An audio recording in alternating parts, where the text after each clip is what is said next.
Welcome to Btekt, this is David. We're sponsored by Direct Mobiles. You can check out their deals at directmobiles.co.uk. So there are so many leaks and rumors flying around about Samsung at the moment. We've seen leaks about a new foldable device. We've heard rumors that the S line might be discontinued along with the Note line, and then they're going to bring them all together for the Galaxy One. But that's a rumor that we've heard in the past, which never materialized. But could it be about to happen now? There's rumors of the S11 having 108 megapixel sensors and 64 megapixel sensors. There's just so many rumors around at the moment. So in this video, we're going to try and break them down a little bit to figure out which of them are most likely, because they can't all be true. So let's start with the folding design that Samsung teased at their developer conference. So it seems like, unlike the Galaxy Fold, they're going for a clamshell type device that seems to be able to fold completely flat, which is something that they couldn't do with the current Galaxy Fold. And there is a little bit of a gap when it closes, which isn't ideal because you don't want things going in there, your keys wedging in there and scratching up the screen, which could easily happen. If they can pull this off and make it close flat, then this will be an extremely nice device. But even if they can't, it's still going to be a much more appealing form factor than the original Galaxy Fold, in my opinion. There are rumors that this design could be the device that replaced the Galaxy Note line as their flagship device for productivity, but I don't really see how much more productive this style of phone could be than the Galaxy Note is already, as this folding device seems like unfolded it won't be too much bigger than a regular phone. There's also rumors of in-display front camera technology for this device. Of course, these are very early renders and we will find out for sure in the not too distant future. Speaking of which, it is only February when we're set to see the release of the Galaxy S11, and the rumors are everywhere right now about this device. As usual, we get two different processors powering two different versions. The US and China are said to be running the Snapdragon 865, whilst the rest of the world will get the Exynos 9830.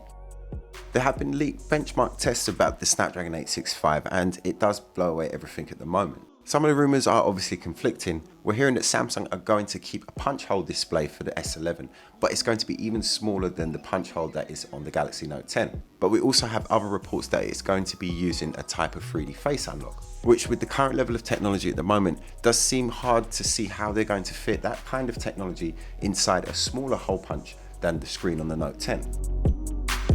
If it does use 3D face unlock, then it is quite likely that it might drop the in-display fingerprint scanner, which quite honestly doesn't really work very well on any Samsung device, even the Note 10.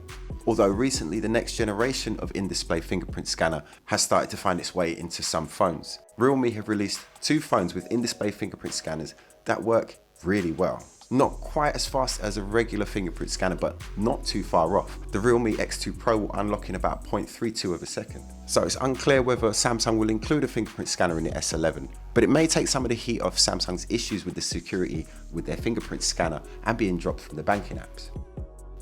One thing that is pretty certain is that the camera is finally going to see an upgrade from 12 megapixels, which has been stuck at for a good few years now. There's nothing wrong with the 12 megapixel sensors in any of the recent Samsung releases. They actually are extremely good.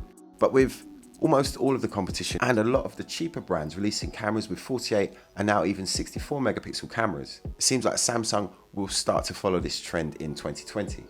They have actually announced recently three new sensors, a 48 megapixel, a 64 megapixel and a massive 108 megapixel sensor. The 108 megapixel sensor is rumored to be in the S11, but considering that three new S devices are expected, could the 48 and the 64 megapixel sensors be in the cheaper versions? Either way, they would all be a massive upgrade from 12 megapixels.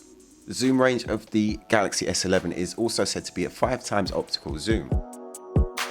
There's no details about the size of the screen yet, but some information points towards a 20:9 screen aspect ratio, which would make it slightly more widescreen than the current Galaxy series. One thing that's disappointing for me about some of the leaks is the fact that we might get a smaller punch hole camera with the S11, smaller than the Note 10. It's not the fact that it's smaller, it's the fact that it's there at all. When you use phones that don't have any interruption in the display, you really begin to appreciate not having that hole, that dead spot on your screen. I don't think Samsung would go for a pop-up camera, and to be honest, I hope that they don't. But it would be great if they could find some other solution to it. There are rumors of an in-display camera being developed by them, but there are also other rumors that Samsung want to wait until that technology has matured a little bit before they start to use it. Other rumors are that a second screen will be added to the back, so it will remove the need for a selfie camera. You can just turn the phone around and take a photo. I don't think there's any weight in that. I don't think Samsung will go down that route. Having used both the Galaxy S10 and the Note 10, if they could bring proper 3D Face Unlock to this phone, for me that would be the best upgrade that they could bring to this device, because unlocking it, thanks to that in-display fingerprint scanner, is kind of slow. That would make it an overall much better user experience. But anyway, I would love to know what you guys think about all these rumors that we're hearing. Do you think they will kill off the S and the Note line? I mean, it is the S10, it kind of makes sense to move on to something else now. And what do you think of the Fold 2? And how much do you think it would be? The original Fold has just been released in the UK, and you can get it for £120 a month with a £200 upfront payment. It's not a cheap device, so I really hope they can bring down the price of the Galaxy Fold 2. Again, love to know what you think. And before I go, I want to tell you about the Direct Mobiles website. It really is a great place to look if you need a new phone. Compare all of the available UK deals with all of the UK networks. And they have over 24 years of award-winning customer service. You can find their link in the video description below, or you can search directmobiles.co.uk. And also while you're down there, why not check out our Btekt Amazon shop? With all the best tech and accessories all recommended by us, it's definitely worth checking out. And that's it from me. Thank you for watching.